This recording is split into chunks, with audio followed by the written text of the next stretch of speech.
Hello students, इस question को देखो। All 5 letter words are made using the letters A B C D E. इनको use करके ही हमें 5 लेटर वर्ड्स बनाने हैं। तो 5 लेटर्स हैं, तो इनको यूज़ करके 5 फैक्टोरियल मतलब 120 वर्ड्स बन सकते हैं, क्योंकि ये सारे के सारे डिफरेंट है। तो ये इतनी बात हो गई। And are arrange in an dictionary with serial numbers. तो उन सबको डिक्शनरी में अरेंज कर दिया। और उसके आगे बोला गया है कि किसी एन पोजीशन के ऊपर जो वर्ड होगा, मान लो WN है वो, ठीक है। और उस WN की प्रोबेबिलिटी, अच्छा ये question probability plus P&C both दोनों चैप्टर्स का है।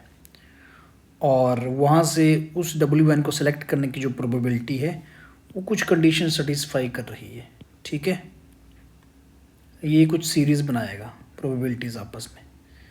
और फिर एक वर्ड उन्होंने फाइनली सेलेक्ट करा जो इस पैटर्न को भी फॉलो करेगा और साथ में उसकी प्रोबेबिलिटी की वैल्यू भी दे रखी है।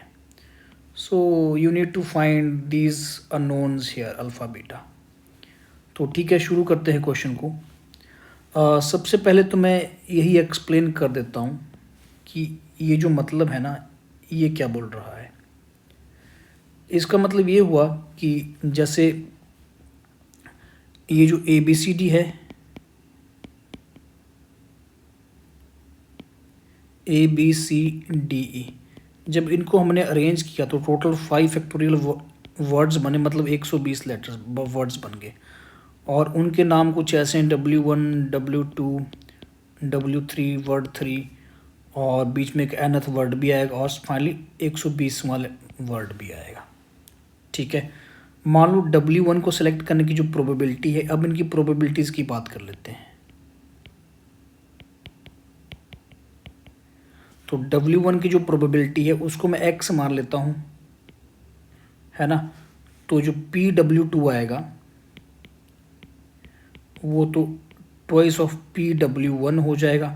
यही तो बोला है यहाँ पे। अगर n की वैल्यू मैं 1 से बड़ी कोई भी रखूँगा ना, जैसे मैं n की वैल्यू 2 रख दूँगा यहाँ पर, तो क्या बनेगा, PW2 इक्वल टू 2 - 1, ये चीज़ आ जाएगी तो ये 2x हो जाएगी।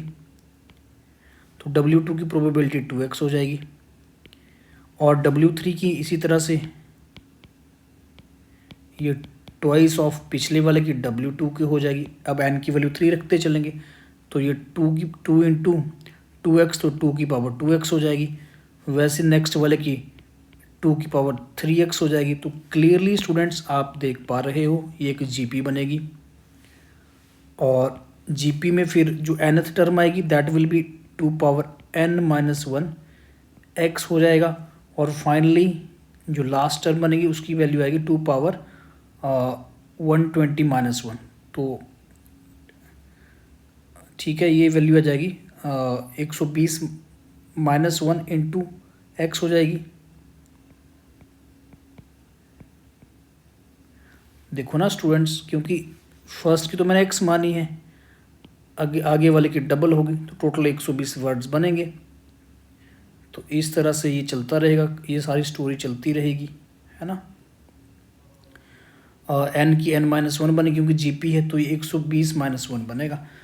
अब एक काम करते हैं, इन सारी प्रोबेबिलिटीज़ का सम 1 भी तो होना चाहिए। तो अगर x plus 2x plus 2 power 2x plus so on, ये 2 पावर 120 - 1x, इन सब का जो सम है वो 1 भी तो होना चाहिए। क्योंकि हम जानते हैं कोई भी अगर सैम्पल स्पेस है जैसे, उसमें जितने भी इवेंट्स बन रहे हैं उन सब की प्रोबेबिलिटीज़ का अगर मैं सम करूं तो इन सब की जो प्रोबेबिलिटी ऑफ जो x आई है ये 1 होगा। सारे सबका 1 बनेगा सम, है ना। तो ये 1 हो जाएगा। तो इसके साथ ही x कॉमन आके 2 पावर 0 प्लस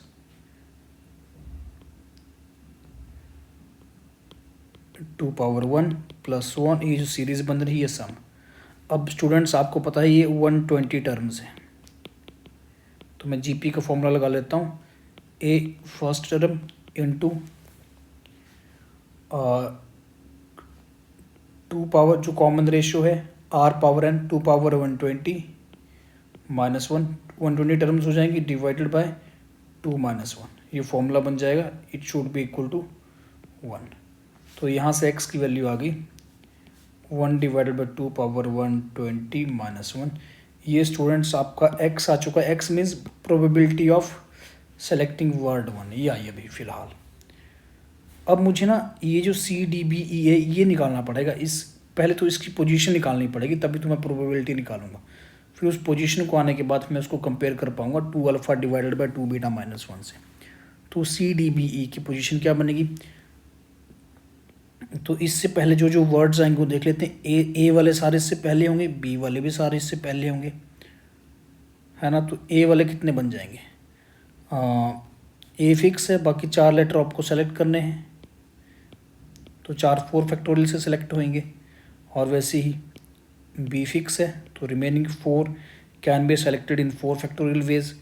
तो ये 24 हो गए, ये भी 24। अब मेरे को सी वाले स्टार्ट कर रहा हूँ मैं, तो सी वाले मैं सेलेक्ट कर रहा हूँ। तो सी और डी सेकंड ना, यहाँ पे सी और डी है, तो सी ए वाले सारे इससे पहले बनेंगे। तो सी ए फिक्स, ये 3 फैक्टोरियल 6 हो गए। अब सी बी वाले भी सारे इससे पहले आएंगे, है ना। हाँ, सी बी वाले भी सारे पहले हो जाएंगे ना। तो 3 फैक्टोरियल ये हो गए, तो 6 और हो गए, है ना। अब इसके बाद सी बी के बाद अगला तो लेटर, तो देखो सी हो गया। मैं अगर यहाँ पे लिख दूँ ना, सी सबसे पहले है ए, फिर उसमें बी है, फिर सी है, फिर डी है, और फिर ई है। तो हमारे सी वाले चले हैं। सी के बाद मैंने ए कर लिया, बी कर लिया, अब अगला तो डी ही आएगा, है ना। और इसी में हमारा ये वाला भी है। तो मैं सी और डी वाले काउंट करता हूँ। तो डी मैंने फिक्स कर दिया, इसी में हमारा CDBE आएगा। अब CD में सबसे पहले आएगा ए, वो बी से पहले होगा, तो ये वाले 2 फैक्टोरियल ये भी पहले हो गए। अब अल्फ़ाबेटिकली ऑर्डर में ए के बाद आता है बी, और बी के बाद फिर आएगा ए, फिर आएगा ई, और नेक्स्ट वर्ड आएगा CDB and then E, then A. तो ये जो लास्ट वर्ड बना ये हमारा रिक्वायर्ड वर्ड है। तो एक ये हो गया और एक ये हो गया। अब पोजीशन टोटल निकालते हैं कितनी बनेगी।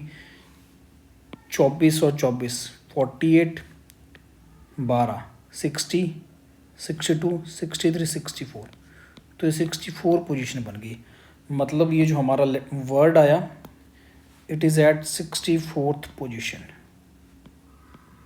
तो basically we need to find PW64। तो वो होगा अगर मैं यहाँ इस सीरीज़ का यूज़ करूँ ना, तो यहाँ से भी तो निकाल ही सकता हूँ। nth की प्रोबेबिलिटी कितनी ये आई थी ना, तो यहाँ से निकालेंगे पहले तो ये 2⁻63 हो जाएगा, n-1 इंटू एक्स हो जाएगा। तो x की वैल्यू भी यहाँ पे पुट करते हैं। x की वैल्यू है 1/2⁻120 -1। और ये वैल्यू किसके बराबर दे रखी है? ये दे रखी है आपकी 2/α/2β -1। तो आप कंपेयर करेंगे, you can easily check that alpha is 63 and beta equal to 120। और आपसे अल्फ़ा प्लस बीटा की वैल्यू पूछी है, तो वो डायरेक्टली हो जाएगी 120 183 हो गई है। ठीक है स्टूडेंट्स, ये क्वेश्चन हालांकि इजी था, लेकिन थोड़ी सी इसकी लेंथ थी, समझना पड़ता आपको कि जैसे ये स्टेटमेंट है इसका मीनिंग क्या है, फिर आपको यहाँ पे रैंक और प्रोबेबिलिटी मिक्स करती हुई है। तो ठीक है, लेकिन फिर भी स्टिल डुएबल कैटेगरी में है।